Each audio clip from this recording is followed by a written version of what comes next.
بسم الله الرحمن الرحیم. ګرانو کتونکو، علم خان شیرپوست تاسو په خدمت کې د دغه ویلاګ سره حاضر دی. ګرانو کتونکو، نن خبرې اترې کوم په سیاست باندې، او په سیاست کې بیا د عوامي نېشنل پارټۍ خلې ځلې او مسلسل کامیابۍ هغه باندې به خبرې اترې کوو، چې دې نه مخکې د جمعیت علما اسلام یو ډېر دیرینه او د صوبایي اسمبلۍ غړی ظفر خان چې په اهمو عهدو باندې په جمعیت علما اسلام کې پاتې شو، هغه شمولیت وکړو د سریخه. او د هغې نه پس چې کوم نن درنګ ساعت کې جلسه منعقد کېږي، راځه چې کوم وخت کې ریکارډینګ کومه، نو لږه شېبه وروسته چې کوم دی نو د عوامي نېشنل پارټۍ مرکزي صدر ایمل ولي خان هغه به دغه جلسې ته خطاب کوي، او نور به صوبایي قایدین هم راځي. نو هغه محمد احمد خان، د محمد احمد خان سیاست او سیاسي ستړې سیاسي خلې ځلې هغه ډېرې اهمې دي، مهمې دي، خبرې پرې کیدی شي، ځکه چې یو خو هغه د میجر مختیار صاحب فرزند دی. میجر مختیار صاحب هغه هم په سیاست کې او د عوامي نېشنل پارټۍ خدایي خدمتګارو کې هغه حسابیږي چې هغه ټیم نه هغوی سیاست کو. بیا د محمد احمد خان خانداني لحاظ سره چې کوم دی نو اعظم خان چې کوم نگران وزیر اعلی اوس خدای دې وبخي د هغوی واره دی، او دغه شانتې دغه عباس خان او نور ډېر غټ خاندان چې کوم دی نو د دوی په دې چارسده کې پروت دی. محمد احمد خان خپل ستړی چې کوم دی نو هغه هم کوي، او هغې کې هغه روغې جوړې نو دې وخته پورې په سلګو روغې جوړې چې کوم دی نو هغه کړي دي، او د هغه په حجره کې هر وخت روغې جوړې وي. بل سیاست یې چې کوم دی نو داسې بې داغه نه دی، او داغدار کیدی شي چې دې اسمبلۍ ته ورسي، د هغې نه پس بیا پته لګي چې سړی څومره اوبو کې دی، کار کوي، خلکو سره یې وعدې کړي، ځکه چې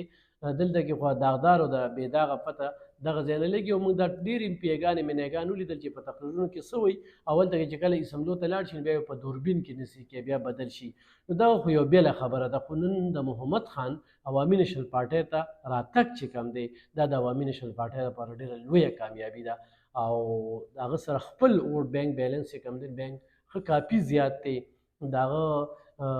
علاقه کې چې کوم دی نو اثر رسوخ یا حجره چې کومه ده نو هر وخت اباد وي، بیا حجره کې د هغه خپل ټیم دی، نو د هغه کارونه چې کوم دی نو هغه ودرېږي نه، روان وي. نو په دې وجه باندې هغه چې کله د مشاورتي غونډه کوله، نو ما د هغه تقریر اورېده، نو هغه زما خوښ شو چې یاره جمعیت علما اسلام نه زموږ څه ګیلې نشته دی، او نه زه خپل ملګرو ته وایم چې داسې څه خبرې ونه کړي. موږ چې اکثره یو پارټي پرېږدو، نو په بلې هغه پارټۍ پسې بیا دومره خبرې وکړو چې بیا پکې بلې ته لاړ شو، نو موږ ته ښه پته چې بله به زه بیا دا پارټي پرېږدم، نو بیا هغه پارټۍ ته راشو، نو زه یې پرېښودل دي. خو محمد احمد خان چې کله سیاسي کمپین چلو، د صوبایي اسمبلۍ الیکشن یې کو، نو په هغه ټیم کې چې د هغه تقریرونه روچت کې، نو هغه د عوامي نېشنل پارټۍ د کارکنانو ستاینه کړې ده، او د ملګرتیا هغه ټیم کې چې د ملاتړ هغه په خپل تقریر کې ویلي دي چې ما سره هغه کارکنان هم ولاړ دي، او ما سره ځای په ځای چې کوم دی نو هغوی زموږ دغه غونډې درنوي. نو د هغه ټیم نه، د هغه سیاسي تقریر نه خبرو پته لګېدله، او همدغه وجه را چې وي د سحر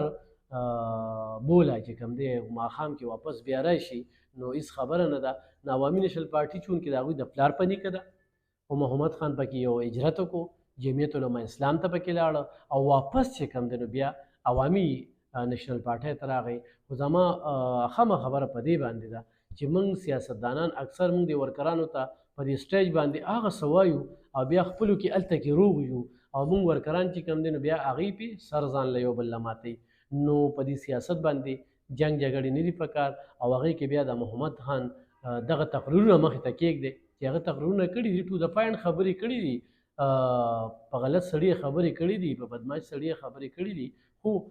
د چا ذات یې نه دی چیړلی. دلته کې نن سبا په تقریرونو کې ذات چیړل کېږي، او په دې کې په ټوله پښتونخوا کې خو مثال ورکوي، نو هغه د آفتاب احمد خان شیرپو مثال ورکړی کېږي چې د هغه سیاست، د هغه تقریر هغه صرف په کار خبره کوي، او خو کار هم ګورې نو په دغه ضلع کې دغه دوو ډلو کړی دی، د درېیمې ډلې کار پکې په نظر نه راځي.